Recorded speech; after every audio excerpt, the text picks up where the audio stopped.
Although little known today, the name of William Alexander Leidesdorff is actually enshrined on streets in San Francisco and in a town along the American River.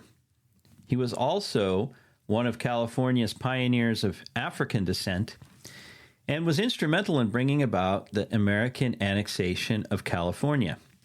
Today, we're going to talk about this fascinating figure and his legacy.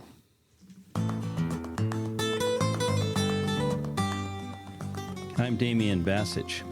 Welcome to California Frontier.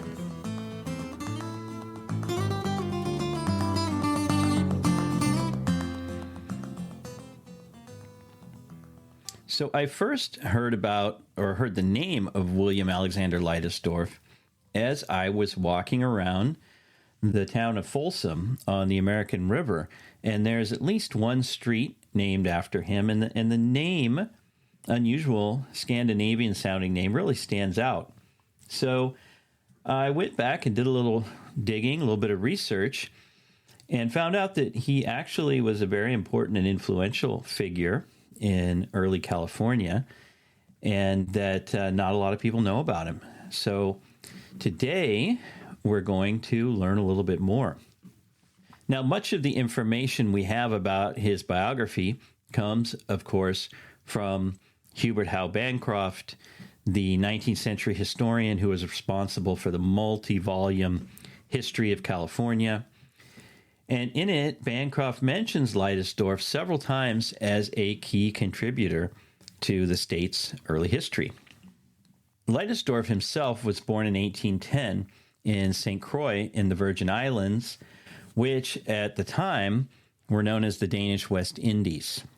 His father was, in fact, a Danish sugar planter, a William Leidesdorff Sr., and his mother, Anna Marie Sparks, was a native woman of African descent.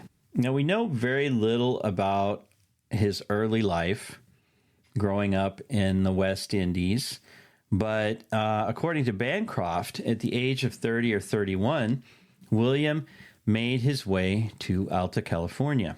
By that time, he was known as a very astute businessman, and thanks to his facility with multiple languages, he was liked and respected by both Mexicans and Anglo-Americans at the time.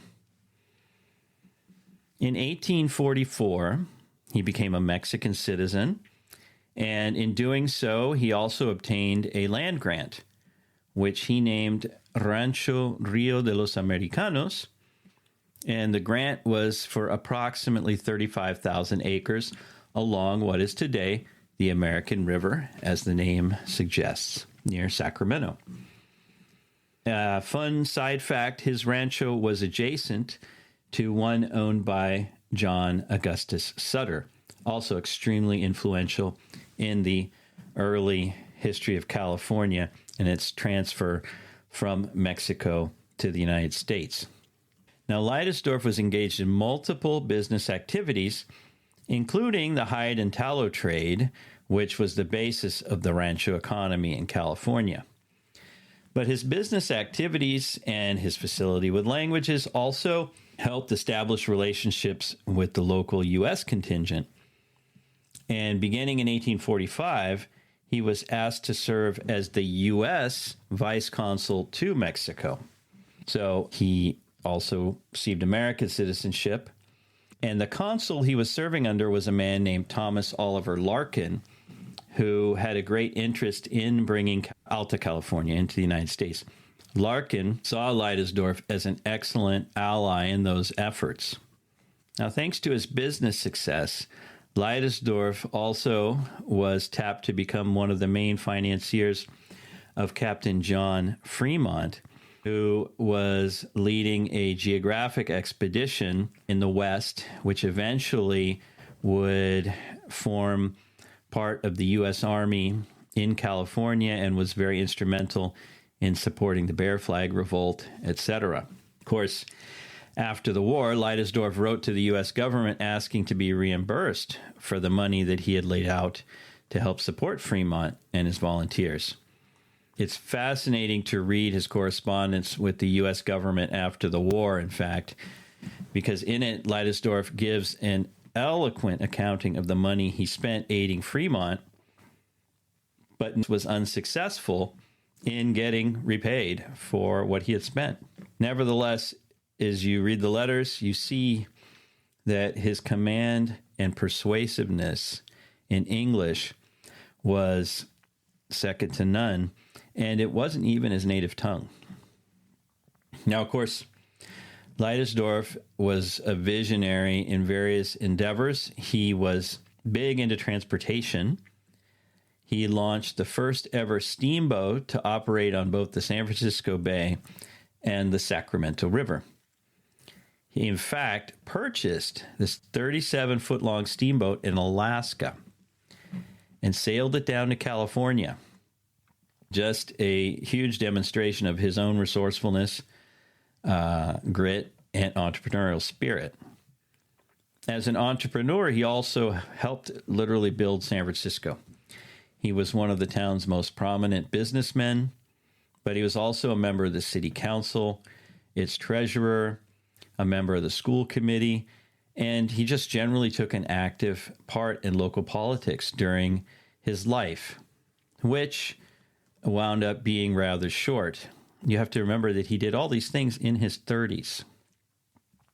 He brought entertainment to San Francisco. He staged the state's first horse race near Mission Dolores in 1847, and he was very popular among the residents of the city. Now, in 1848, Leidesdorff contracted a deadly illness. Doctors at the time described it as brain fever, and for all we know today, it may have been meningitis, scarlet fever, typhus, or encephalitis, something that was affecting the brain. And on May 18th of 1848, he died. He was only 38 years old. His body is buried at Mission San Francisco de Asís, which is Mission Dolores, in San Francisco.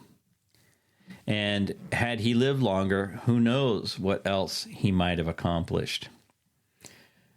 But that's not the end of the story.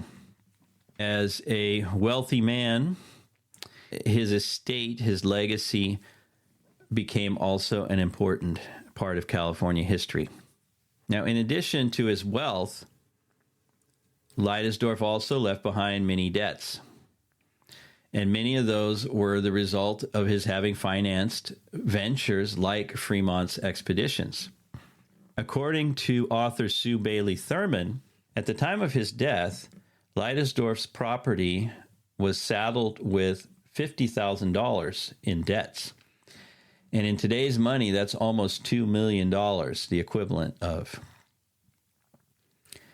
Now, the discovery of gold in 1848, the very same year that Leidesdorff died, increased his property value immensely. Soon, his estate was worth nearly $1 million in 19th century dollars, in 1848 dollars, which is approximately $37.5 million in today's accounting. Unfortunately, however, he was never able to enjoy it. Now, you can imagine after his passing, his estate attracted a great deal of attention. And one of those most interested was a U.S. Army infantry captain named Joseph Libby Folsom, hence the name of the town. Folsom saw California as a place of massive potential.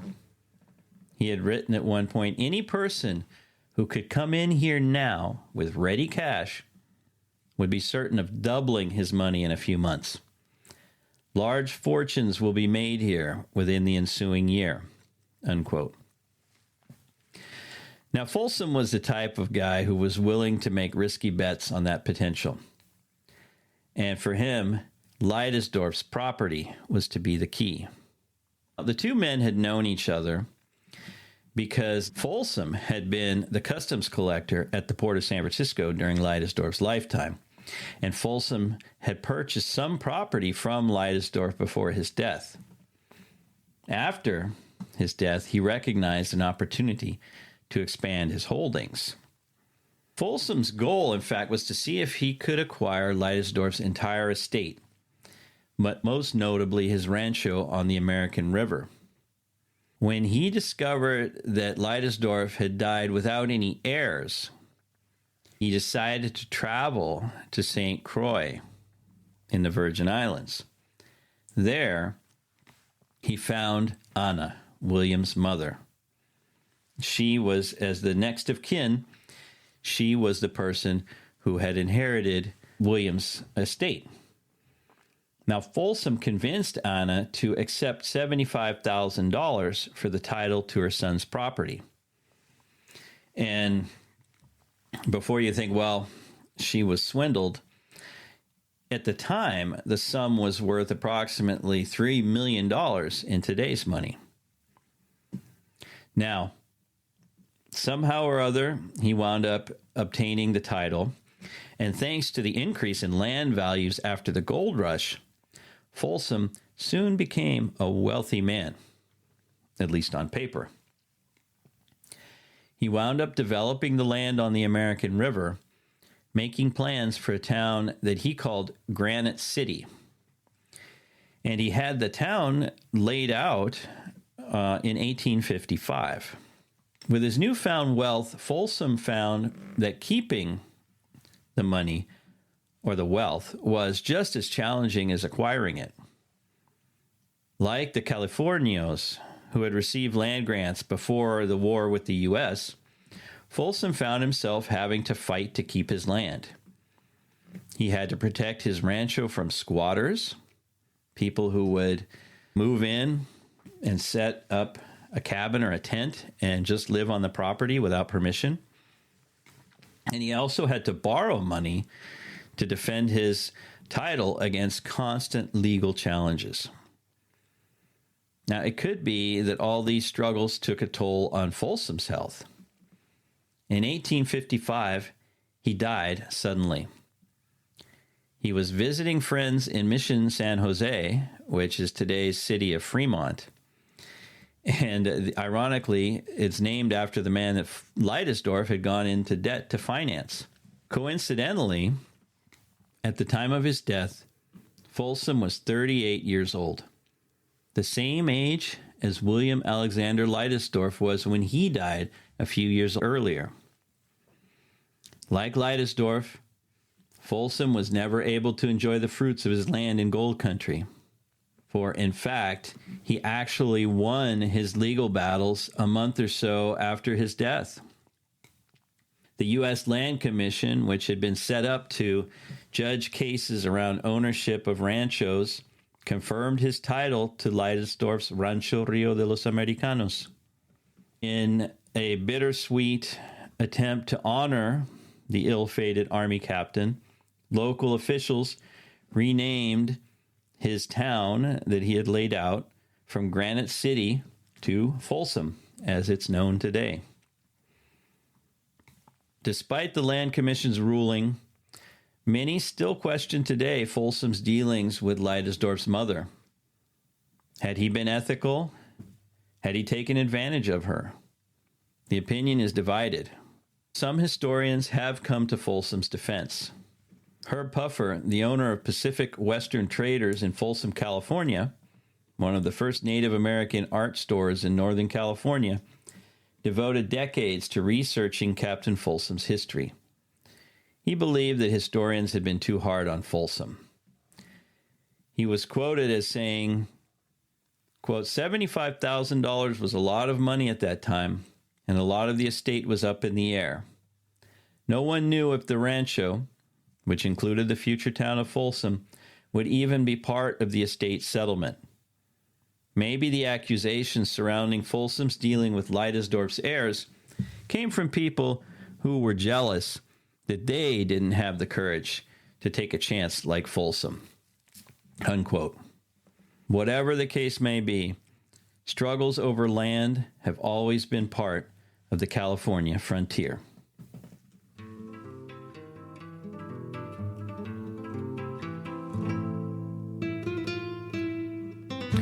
want to thank you for having listened to this episode of the California Frontier Show. If you'd like to support the show, best thing you can do is tell other people about it. Send them a text, send them a link, or just let them know. If you would like to support the show monetarily, you can also do so by scrolling down on your podcast app to where it says support the show and clicking on that. Or you can do so at the website of the California Frontier Project where it says support the show. Thank you so much.